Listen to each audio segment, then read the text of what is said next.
Okay, people, let's go. We want to start. Crew in place. Leo, ready? Ready! Full run of scene 7. Light setup number 1. Run the sound. Start the tape. Cue Leo. Good luck, everyone.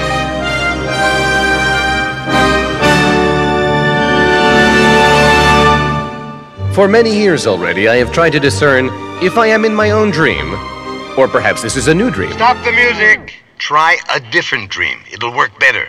Go on. If I am in my own dream, or perhaps a different dream. After the German Kaiser and the Turkish Sultan did not fulfill their promises, I felt I had nowhere to turn.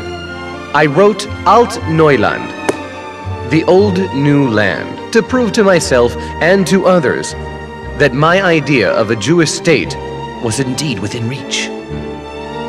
In my book of dreams, Zionism prevails, the Jewish problem is solved, and the land of Israel becomes a model society for the entire world to emulate. There is a thriving economy, a flourishing culture, and all Jews are responsible for one another. But reality intrudes on every dream, for better or worse.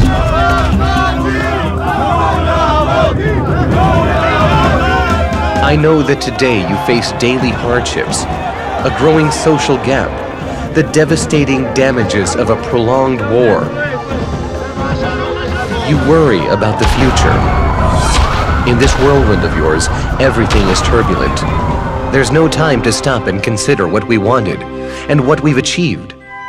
But if you would stop for just a moment and take a deep breath, you'll discover that you're in the midst of a miracle. One you've created with your own hands and which is still evolving. I wrote a book, and you've created a state. A Jewish state that isn't a literary invention, but a living, breathing state recognized by the entire world. In my book, the new Jewish society bought its charter from the Turkish Sultan. But in reality, only the slaughter of European Jewry brought the nations of the world to recognize the right of the Jews to their ancient land. How could I possibly have imagined that the enlightened German people that I once so wished to be a part of was capable of such horrors, murdering millions, annihilating? My own daughter, Trudy, was killed there. I'm not sure you all know that when I wrote Alt Neuland, there was a debate as to whether or not the Jews might rightfully be called a people. While today, it is clear to everyone that we are a member of the family of nations. In this we have triumphed. From a persecuted minority, we have become a people with a state. This alone has made it all worthwhile. We're on the map and we're going to stay on the map in sports and everything!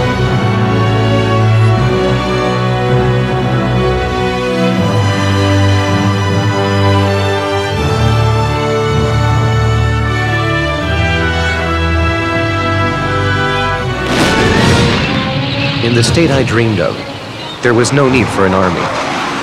But in reality, you've had to fight.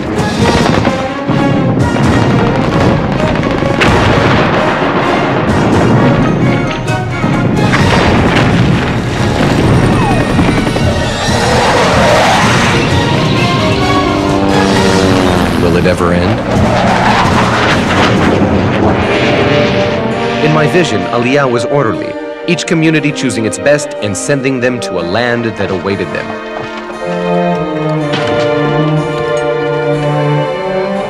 With electric plows, commercial infrastructure, and choice homes planned by tough architects.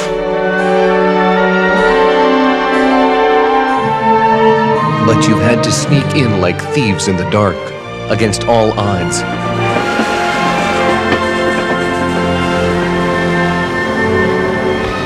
In tiny ships and flying carpets, sleeping in leaking tents and settlements put up overnight. Wave after wave, millions of new immigrants, a dream come true. More than that, the state of Israel. I said to the world's leaders, allow us to be a people a people like every other. But in truth, I believed we would be much better.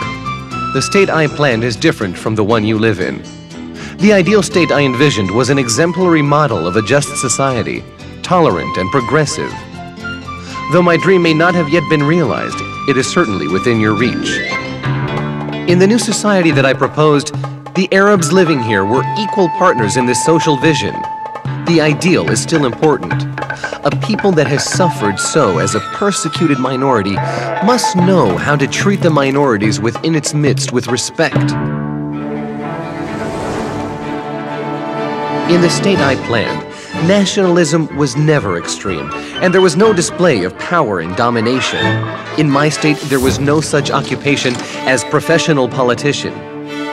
You've managed to establish a style of government I can't even begin to understand.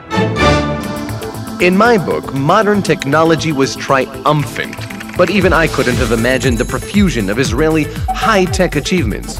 The smallest chip in the world, electronic imaging, all the brilliant creations of Israeli companies. Amdocs, Converse, El-Op, Checkpoint.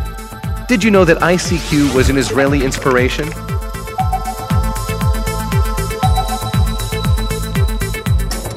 In Alt-Neuland, I describe revolutionary scientific concepts, even though I didn't fully understand them, like bacteriology or the interrelation between agriculture and industry, because here I knew that it would all be possible.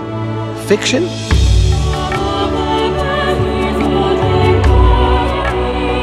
Who could have imagined 100 years ago that the best irrigation computer would grow out of Israel's desert? Who would have believed that a rug weaver from Iran and a goldsmith from Yemen would be exporting medical know-how worldwide? That Israel would be aiding poor nations in Africa? I believed it. I believe I wouldn't be incorrect in saying that the hundreds of projects of Israel's research institutes constitute a list of the world's challenges. Naturally, I'm thrilled to have discovered that some of what I wrote has become reality.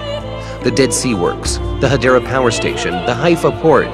They're a full-color realization of a black and white dream.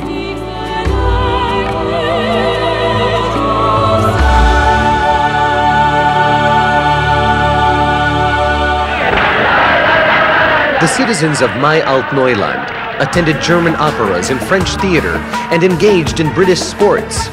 But in reality, the theater here presents Shakespearean tragedies in Hebrew. Hebrew, a dead language that I didn't think could be used to purchase a train ticket, and today it's used to compose original Hebrew plays. All in all, it appears that you've created a special mixture of East and West, perhaps the clearest sign of our being a nation like all nations. A nation with a culture of its own.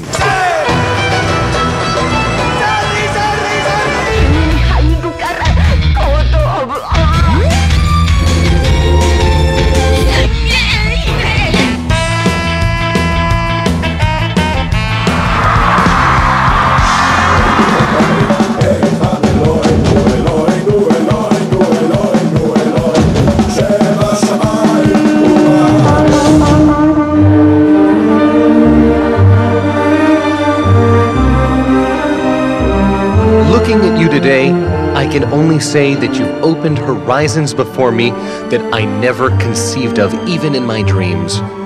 Stop for a moment and look back.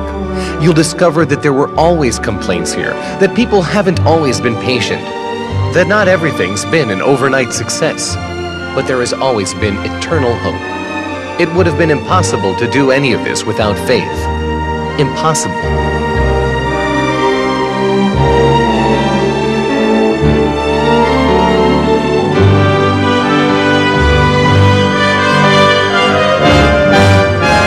I laid the foundations.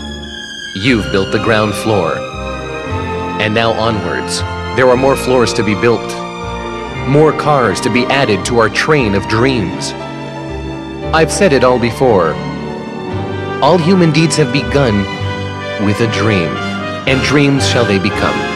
And if you would but will it, it shall be no dream.